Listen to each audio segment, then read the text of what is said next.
फिलिस्तीन में मारे गए लोगों के हक में इज्तिमाई दुआ 17 को, मौलाना तौकीर रजा खान। सभी खानखाओं के सज्जादागान भी होंगे शामिल, मौलाना तौकीर रजा खान। आदाब, आप देख रहे हैं अपना मनपसंद यूट्यूब चैनल तेज बरेली न्यूज। फिलिस्तीन में हो रहे जुल्म में सऊदी और यहूदी दोनों एक बराबर के मुजरिम, मौलाना तौकीर रजा खान। बरेली, आईएमसी प्रमुख मौलाना तौकीर रजा खान ने प्रेस वार्ता में ऐलान करते हुए कहा कि इसराइल द्वारा फिलिस्तीन में बेकसूर महिलाओं, बच्चों, बुजुर्गों को मारा जा रहा है। जुल्म की इंतहा हो गई है। इसराइल ने मस्जिद अक्सा को अपने कब्जे में ले रखा है। इंसानियत में यकीन रखने वाले हर शख्स में बेचैनी है।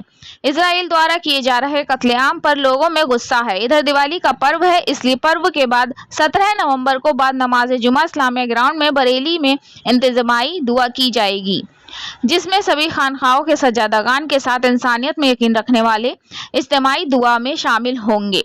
मौलाना ने कहा कि फिलिस्तीन में हो रहे जुल्म में यहूदी और सऊदी एक हो गए हैं। उन्होंने महिलाओं से अपील करते हुए कहा कि फिलिस्तीन में मारे गए लोगों के लिए घरों में कुरान की तिलावत करें, कुरान ख्वानी का एहतमाम करें। मौलाना ने कहा कि फिलिस्तीन पिछले कुछ सालों में 2 लाख के करीब बेकसूर फिलिस्तीनियों का कत्ल कर चुका है। जो लोग इसराइल के इस जुल्म के साथ खड़े हैं वो इंसानियत के दुश्मन है। मौलाना ने कहा कि हमारे देश ने हमेशा फिलिस्तीन की हिमायत की है, लेकिन बहुत अफसोस की बात है कि जब युद्ध रोकने के लिए वोटिंग हुई तो हमारे देश ने उससे दूरी बना ली। ये एक बड़ी तकलीफ और चिंता की बात है। सरकार को फेवर में वोट करना चाहिए था। मौजूद रहे डॉक्टर नफीस खान, मुनीर इदरीसी, मोहम्मद नदीम खान, मोहम्मद सलीम खान, नदीम कुरैशी, अफजाल बेग आदि मौजूद रहे। रिपोर्ट जमीर अहमद। अपनी तकलीफों का जिक्र करें, अच्छा नहीं मालूम हुआ, लेकिन दिवाली तक हमने अपने सारे प्रोग्राम्स को इल्तिवा में डाला हुआ था।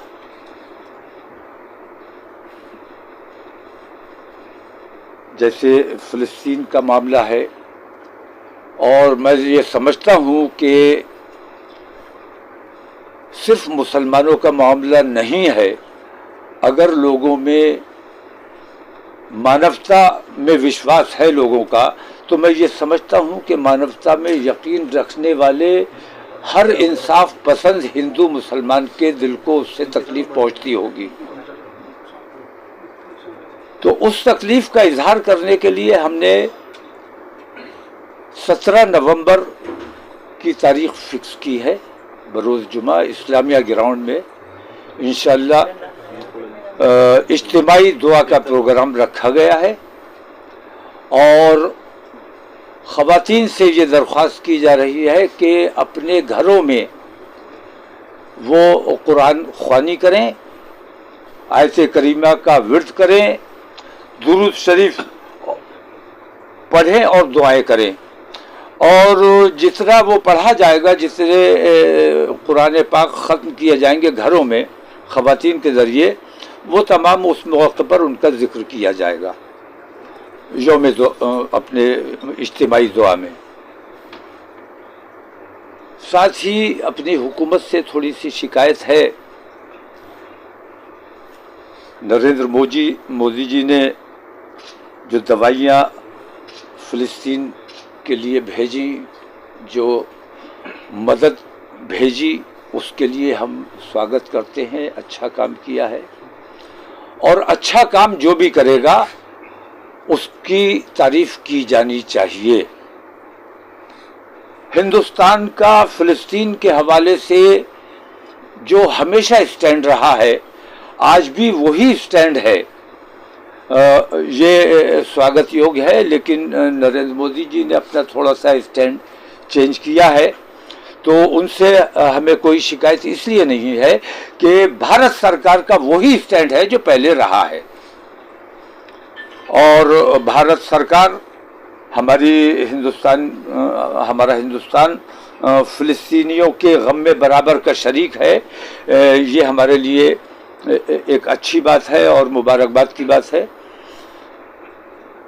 तो 17 तारीख बरोज़ जुमा इंशाअल्लाह तमाम इंसानियत में यकीन रखने वाले लोग जमा होंगे और फ़िलिस्तीन की हिमायत के लिए دعا کی جائے گی، فلسطین کے مظلومین کے لیے دعا کی جائے گی، اور مسجد اقصی کی بازیابی کے لیے دعا کی جائے گی، جو غاصبانہ طریقے سے اسرائیل نے وہاں پر ناجائز قبضہ کر لیا ہے، اس قبضے سے بازیابی کے لیے تمام لوگ متحد اور متفق ہو کر اس میں اس اجتماعی دعا میں شریک ہوں گے۔ فلسطین کے ساتھ ہیں لیکن حماس کے وروਧ ہیں۔ دیکھیے ایک بات یہ ہے جی کہ میرا آج کا یہ جو پروگرام ہے میں 17 تاریخ کے لیے میں نے بلایا ہے، اور یہ تمام قسم کی سیاستوں سے اوپر میرا پروگرام ہے، صرف مانوتا کے نام پر ہے، ظلم اور ناانصافی کے نام پر ہے۔ لیکن رہا سوال نریندر مودی کا، تو اتنا غور آپ لوگوں کو بھی کرنا چاہیے کہ جو میٹنگ بلائی گئی تھی یدھ بندی کے لیے، اس میں نریندر مودی کو شریک ہونا چاہیے تھا کہ نہیں ہونا چاہیے تھا؟ انہیں وہاں جا کے یدھ بندی کی بات کرنی چاہیے تھی کہ نہیں کرنی چاہیے تھی؟ وہ کیوں نہیں گئے؟ انہوں نے یدھ بندی کی بات کیوں نہیں کی؟ بھارت تو ہمیشہ شانتی کی اپیل کرتا ہے، تو شانتی کی اپیل کرنے وہاں بیٹھک بلائی گئی تھی، آپ کو جانا چاہیے تھا، شانتی کی اپیل کرنی چاہیے تھی۔ آپ نے وہاں نہ جا کر یہ ثابت کیا ہے کہ آپ کو شانتی میں وشواس نہیں ہے، آپ کا بے ایمانی اور ظلم و زیادتی میں وشواس ہے۔ اسرائیل کا امریکہ سمرتھن کر رہا ہے اور تمام دیش سمرتھن۔ اسرائیل کا امریکہ سمرتھن نہیں کر رہا ہے، امریکہ مجبور ہے اسرائیل کے آگے۔ امریکہ میں فلسطین سمرتھن میں کتنے احتجاج کیے جا رہے ہیں، لاکھوں کی بھیڑ جمع ہو رہی ہے، اور اس میں یہودی لوبی بھی شامل ہے، یہودی حضرات بھی اس میں شامل ہے کہ یہ ناانصافی اور یہ بے ایمانی بند ہونی چاہیے۔ میں یہ کہتا ہوں جہاں یہودی کھڑا ہے فلسطین کے ساتھ، وہاں سعودی فلسطین کے ساتھ کیوں نہیں کھڑا ہے؟ میں پہلے بھی یہ بات کہہ چکا ہوں، آج بھی یہ بات کہہ رہا ہوں، یہودی اور سعودی دونوں ایک ہیں، ہمیں ان دونوں پر کسی قسم کا کوئی بھروسہ نہیں ہے۔ سعودی نے بھی ہمارے ساتھ غداری کی ہے اور یہودی نے فلسطینیوں کے ساتھ غداری کی ہے۔ شروعات حماس نے کی، جو پہلے سے وواد چل رہے ہیں، لگاتار چل رہے ہیں۔ نہیں، یہ جو کہنا ہے یہ بات غلط ہے کہ حملے کی شروعات انہوں نے کی۔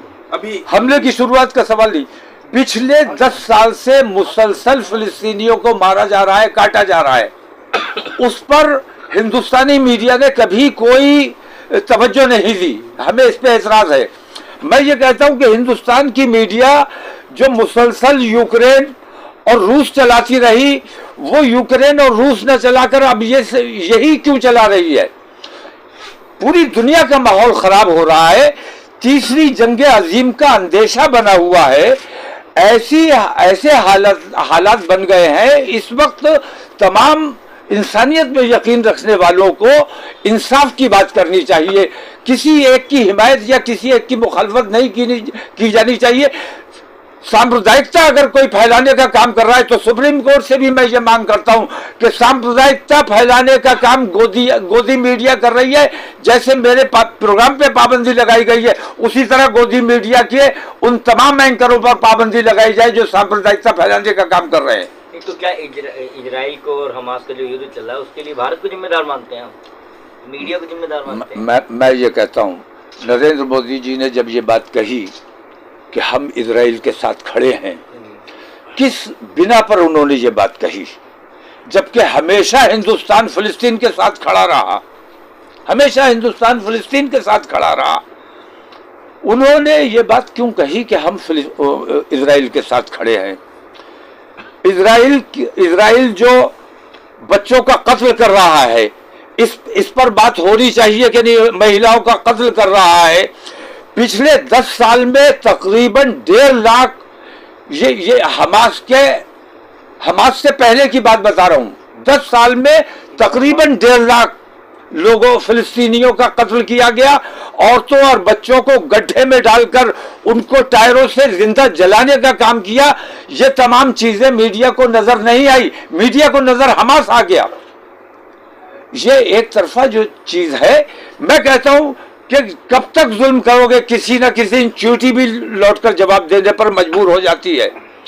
اور ناجائز قبضے داروں کی حمایت کرنے والے اپنے وجود کو دیکھ لیں کہ ان کا وہ بھی ناجائز ہیں، अगर नाजायज कब्जेदारों के साथ हैं, मैं ये कहता हूं कि हम हमेशा नाजायज कब्जेदार अंग्रेजों के खिलाफ हमने युद्ध किया। वो लोग जो हमारे उस युद्ध में शामिल नहीं थे, वही लोग आज हिमायत करते हैं इजराइल की। जो हमारी उस लड़ाई में अंग्रेजों के खिलाफ जो हमने लड़ाइयाँ लड़ी है, हमने अपने लोगों को शहीद करवाया है और अपने देश को आजाद करवाया है। ये लोग कहीं नहीं थे उस लड़ाई में। ये तमाम लोग अंग्रेजों की चाटुकारी से कर रहे थे, उनके तलवे चाटने का काम कर रहे थे। इन्होंने कभी हमारा साथ नहीं दिया। हमने अपने देश के लिए कुर्बानी दी, हिंदू मुसलमान ने मिलकर अपने देश को आजाद कराया। लेकिन वो लोग जो अंग्रेजों के तलवे चाट रहे थे, वही आज इजराइल के तलवे चाटने का काम कर रहे हैं। जो मानवता में यकीन रखते हैं, वो तमाम लोग फिलिस्तीन के साथ खड़े हैं। ये माना चाहिए नरेंद्र मोदी सरकार के खिलाफ भी मैं किसी के खिलाफ कोई बात नहीं कर रहा हूँ। मैं मानवता की बात कर रहा हूँ। मानवता में जो लोग यकीन रखते हैं, बच्चों के कत्ल और महिलाओं के कत्ल से जिनको तकलीफ नहीं हो रही है, उनको मैं नहीं बुला रहा हूँ अपने प्रोग्राम में। लेकिन जो इस चीज को गलत समझ रहे हैं, नाइंसाफी समझ रहे हैं, बेईमानी समझ रहे हैं, उन तमाम लोगों का मेरे यहाँ स्वागत है। और मेरे उस प्रार्थना सभा में मैं उन तमाम लोगों को दावत दे रहा हूँ। इंशाअल्लाह दिल्ली में इस प्रोग्राम के बाद होगी। यहाँ जो कार्यक्रम है, इसको क्या नाम दिया आपने? ये हमारा प्रोग्राम है, इज्तिमाई दुआ का प्रोग्राम है। हाँ, इज्तिमाई दुआ, सामूहिक प्रार्थना।